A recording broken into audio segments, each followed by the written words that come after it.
नमस्कार. गजाली या कार्यक्रमामध्ये पुन्हा आपण भेटतो आहोत. नाट्य शिक्षण आणि नाट्य प्रशिक्षण हे तसे दुर्लक्षित विषय. किंबहुना अभिनय करायचा असेल रंगमंचावरती किंवा रंगमंचावरती कुठलीही बाजू सांभाळायची असेल तर त्याच्यासाठी शिक्षण आणि प्रशिक्षणाची आवश्यकताच मुळात नाही, अशी बाजू मांडणाऱ्यांचा एक फार मोठा ग्रुप रंगभूमीवरती आहे.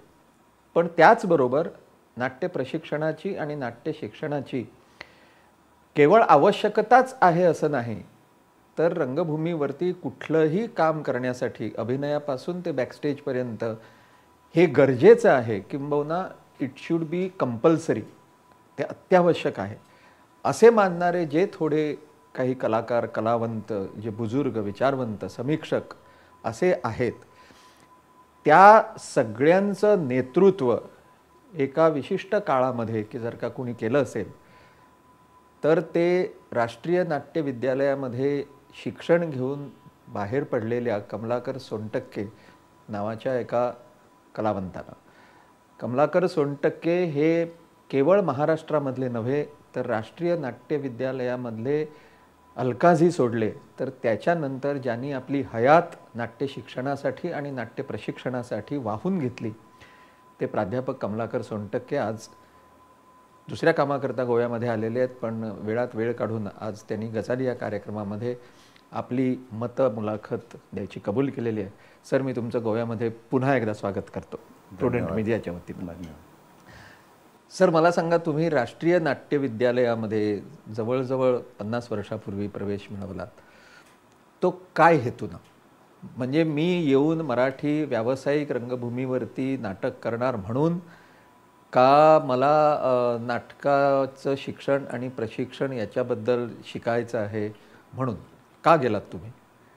अजय, तो काळ जवळपास 59चा असावा, ज्यावेळेस मी माझं महाविद्यालयीन शिक्षण पूर्ण केलं.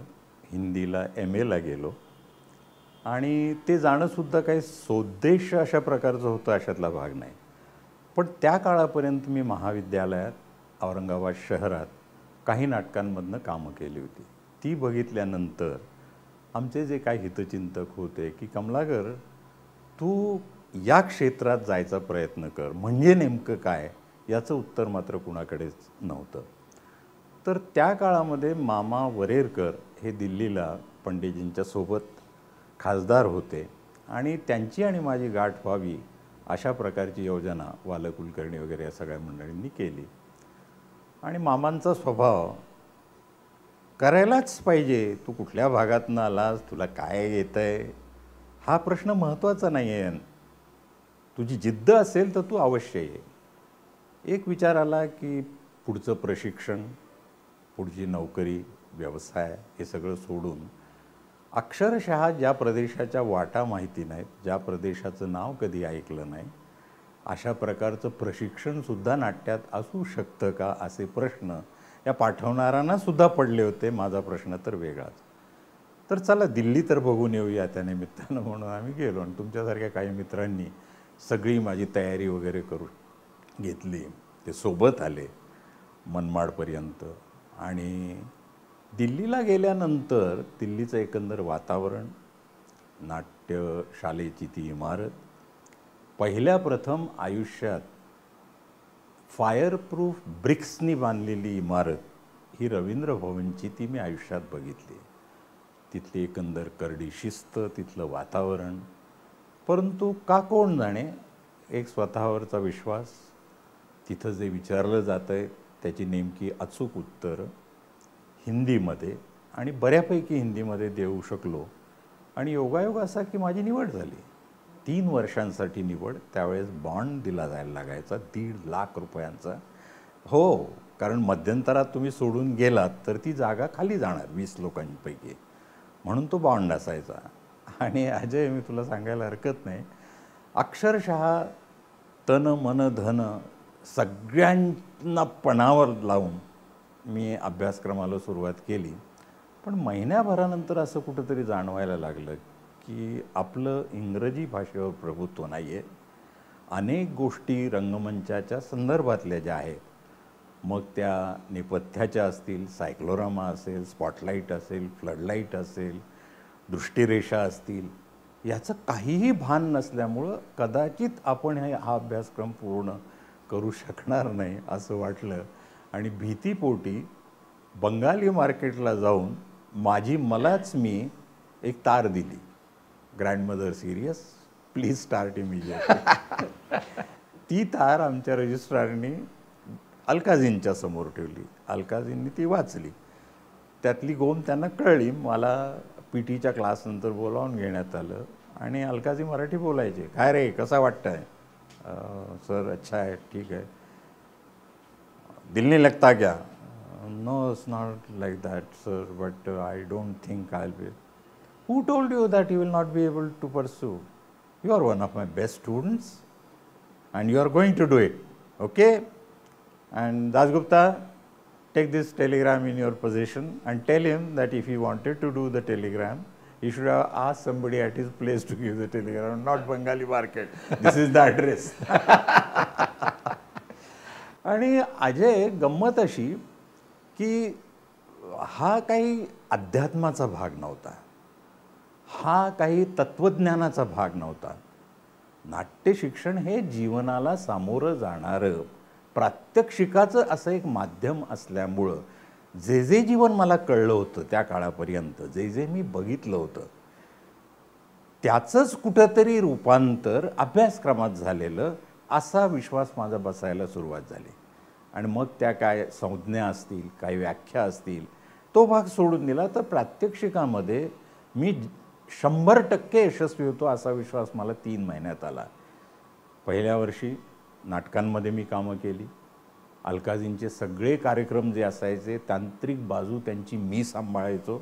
त्यांची व्याख्यानं बाहेरची जी असायची पहिल्या वर्षाचा असूनसुद्धा ती जबाबदारी जाणीवपूर्वक अलकाजी माझ्यावर टाकायचे. त्यामुळं इतरांच्या दृष्टीनं माझं काम वाढलं, परंतु माझ्या दृष्टीनं मला वाटतं अनुभवाची समृद्ध शिदोरी मला त्या काळापासून मिळायला सुरुवात झाली. पहिल्या वर्षी मी वार्षिक परीक्षेमध्ये प्रात्यक्षिक आणि सैद्धांतिकमध्ये जवळपास सगळ्या विषयांमध्ये चांगला पास झालो. दुसऱ्या वर्षी अजय, मी जे विषय माझे कमकुवत आहेत असं मला वाटलं त्याच्यावर मी लक्ष केंद्रित केलं आणि दुसऱ्या वर्षी मी वर्गात जवळपास 2ऱ्या क्रमांकानं पास झालो. तिसऱ्या वर्षी माझी जबाबदारी वाढली, कारण मी त्या नाट्यशाळेचा प्रिफेक्ट नेमला गेलो. विद्यार्थ्यांचा प्रतिनिधी म्हणून सगळ्या जबाबदाऱ्या माझ्यावर. दौरे कुठले करायचे, नाटकं कुठली घ्यायची, व्याख्यानं कुठली ठेवायची, एवढंच काय, पण तिसऱ्या वर्षी जवळपास शाळेचा वेळापत्रकाचा भाग जो आहे तो सुद्धा मी करायला लागलो अलकाजींच्या वतीनं. त्यामुळं थोडा दुस्वासही झाला. काही प्राध्यापकांना ते रुचलं नाही की हा अलकाजींच्या फार जवळचा आहे आणि हा त्यांना हवं तेच करून घेतो, आपल्याला त्याचा त्रास होतो वगैरे इथपर्यंत. परंतु त्यांनी माझा द्वेष केला नाही, कारण हा भल्यासाठी करतोय, संस्थेच्या भल्यासाठी करतोय असा कुठंतरी विश्वास. तिसऱ्या वर्षी मात्र मी सगळ्या विषयांमध्ये टॉप केलं. मला भरत पुरस्कार मिळाला, जो एकमेव भरत पुरस्कार राष्ट्रीय नाट्य विद्यालयाचा. मी गोल्ड मेडलिस्ट त्या विद्यालयाचा. फक्त एकच, मला वेस्टर्न ड्रामामध्ये मात्र सगळ्यात कमी हायर सेकंड क्लासच्या पातळीचे. मला हे सगळं विस्तारानं आपल्याशी शेअर करण्याचं कारण आणि सांगण्याचं कारण हे वाटतं की कुठल्याही कलाक्षेत्रामधलं तुमचं अस्तित्व हे परिसरावर अवलंबून असतं. मग तो ग्रामीण असेल, शहरी असेल, यावर माझा विश्वास नाही. अतिशय ग्रामीण खेड्यातला असलेला विद्यार्थी, फारसे कुठले संस्कार थिएटरचे नसलेला, ज्यानं ग्रॅज्युएशनला जाईपर्यंत 3 फुल लेंथ नाटकं, पूर्ण नाटकं केली, पण व्यावसायिक नाटक कधीच पाहिलं नाही, तो विद्यार्थी म्हणून गेल्यानंतर, विद्यार्थ्याच्या जबाबदाऱ्या पार पाडल्यानंतर तो तिथला सर्वोत्तम होऊ शकतो. यात 2 गोष्टी कारण आहेत. एक तर तुमची निष्ठा, तुमची एकाग्रता, तुमचा व्यासंग आणि कुठंतरी एक मोटिवेशन की जीवनात तुम्हाला सर्वोत्तम या क्षेत्रामध्ये करून दाखवायचं. आणि सर्वोत्तम करून दाखवण्याचा ध्यास जो असतो तो सोपा नसतो. आणि मग तिथं कुठंतरी मला आठवण येते त्या आपल्या पारंपरिक प्रशिक्षणाची. मग ते संगीताचं असेल, नृत्याचं असेल, अभिनयाचं आणि थिएटरचं तसं गुरुशिष्य परंपरेचं नसतं. परंतु तिथं तुमचा एक व्यक्ती गुरु नसला तरी तुमची पुस्तकं गुरु असतात, तुमचा पूर्वानुभव गुरु असतो आणि तुमचे शिकवणारे शिक्षक हे गुरुच असतात. तुम्हाला त्यांच्यापासून किती घ्यायचं आणि कसं घ्यायचं हा प्रश्न हा प्रत्येकावर अवलंबून असतो. तुम्ही सर मग तिथले गोल्ड मेडलिस्ट, मग तुम्ही तिथे पास झाल्यानंतर मग तिकडेच मग तुम्ही लेक्चरर किंवा तिकडे नोकरी का नाही केली? तुम्ही परत महाराष्ट्रामध्ये का आला? हां, आता मी आलो का आणला गेलो हा प्रश्न आहे. कारण मी तिथला पहिला स्टाफ मेंबर, आधी रेपर्टरीचे मेंबर्स म्हणून माझ्या अगोदर शिवपुरी होते, सुधा होत्या, त्याच्यानंतर मोहन महर्षी होते, परंतु रेपर्टरी कंपनीतनं स्टाफवर गेलेला मी पहिला विद्यार्थी तिथला राष्ट्रीय नाट्य विद्यालयाचा. तसं मी थर्ड इयरला असताना ॲक्टिंग माझ्याच वर्गाला मी शिकवायचो. मुव्हमेंट आणि माईम याचा परीक्षक माझा थर्ड इयरचा मीच होतो. हा योगायोग. आणि एक उत्तम शिक्षक कसं बनता येईल आपल्याला हा नंतरचा माझा दुसऱ्या पायरीवरचा ध्यास. आणि इथं मला असं वाटतं की कदाचित ती जिज्ञासा माझ्या कामी आली असावी. कारण आज मी तिलासुद्धा स्वतः मी 12 ते 13 विद्यापीठांमध्ये थिएटर फॅकल्टी सुरू करण्यास कारणीभूत आहे. अनेक विद्यापीठांच्या निवड समित्यांवर आहे, गव्हर्निंग बॉडीवर आहे, अकादमीजवर मी काम केलेलं आहे. तर प्रशिक्षणाच्या क्षेत्रात बरंच काम केल्यानंतर मला आज जाणवतं आहे की आम्ही प्रशिक्षण देणारे शिक्षक निर्माण करू शकलो नाही. आणि नाट्याच्या बाबतीमध्ये जे जे शिकवलं जातं, जे मला भावलं, जे मला रुचलं, जी माझी पद्धती आहे त्याच पद्धतीचा अंगीकार आणि अनुसरण हा प्रत्येकजण करत आलेला आहे. आजसुद्धा राष्ट्रीय नाट्य विद्यालयामधले शिक्षक यांच्या शिकवण्याच्या तऱ्हा आणि परंपरा ज्या आहेत त्या कुठलाही आदर्श म्हणाव्यात अशा प्रकारच्या नाही आहेत. अनेक ठिकाणी मला असं व्यक्तिशः जाणवतं की शिकवण्यात कुठंतरी आम्ही बरेच कमी पडतो आहोत की काय. मूलगामी शिकवण्याचा उद्देश नाटक हा केवळ रियाजाचा नसतो, तर प्रत्येक विद्यार्थ्याला प्रेरित करणे, नाट्य घटनासाठी, नाट्याचे अन्वयार्थ लावण्यासाठी, नाटकाच्या संहितेच्या आत दडलेलं नाटक बाहेर काढण्यासाठी याला जी प्रज्ञा लागते ती प्रज्ञा निर्माण करणं हे सोपं नसतं. कारण एका बाजूला तिथं संहिता तुमची मार्गदर्शक असते, दुसऱ्या बाजूला तुमचं सभोवताल जे असतं, परिसर जो असतो तो कारणीभूत असतो, तिसऱ्या बाजूला ज्यांच्यासोबत तुम्ही ते नाटक करीत आहात त्यांच्या मर्यादा आणि त्यांची शक्तिस्थानं ही तुम्हाला जोखायला लागतात. आणि त्यानंतर मग प्रत्येक विषयातलं जे सर्वोत्तम आहे ते त्याच्या साथीला कसं आणता येईल हा कुठंतरी आदिध्यास तुम्हाला लागतो. म्हणून शिक्षक हा मला असं वाटतं सगळ्यात अवघड जर कुठलं प्रशिक्षण असेल संगीतापेक्षा, नृत्यापेक्षा ते रंगमंचाचं आहे. कारण नाही म्हटलं तरी संगीताच्या क्षेत्रात विशेषतः अभिजात संगीताच्या वादनं असेल किंवा कंठ्य असेल त्याच्यामध्ये बऱ्याच गोष्टी ह्या सिद्ध झालेल्या आहेत.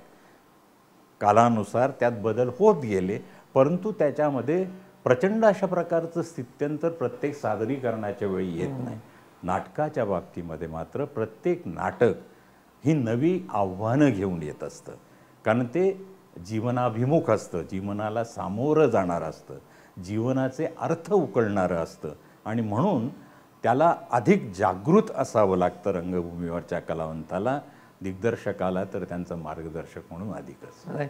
पण तुम्ही आलो की आणला गेलो? हां, आता तो आलो की आणला गेलो हा प्रश्न असा. मग मला कुठंतरी नोकरी लागली. अगदी माझ्यासाठी राष्ट्रीय नाट्य विद्यालयाचे लोक जागा बिगासुद्धा राहण्याची भाड्यानी वगैरे बघायला लागले.